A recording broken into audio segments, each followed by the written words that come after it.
Mga mads, mga burikat, so hairstyle muna tayo. Sa gapamangkot ta kung paano ko ginapungos ang akong buhok.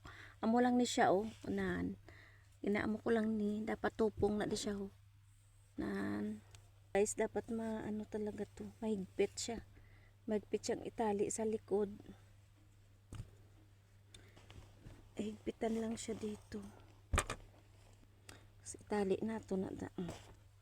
Siya. Para so ganyan na.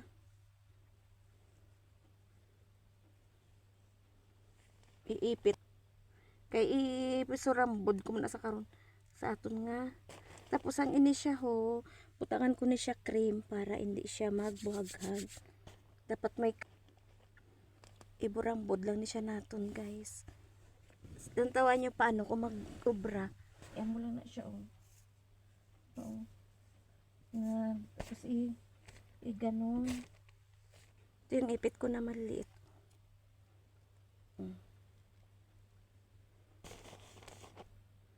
Ansimada ni siya nga buhok, guys. Tinapay ansimada. Ipit lang natin. Yung iba, nabutangan nila pungos. Akon wala, kimpit lang.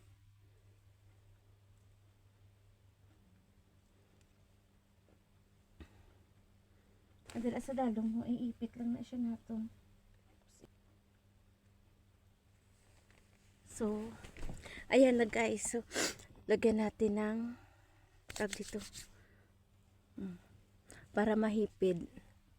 'Di ba? Na ganyan siya.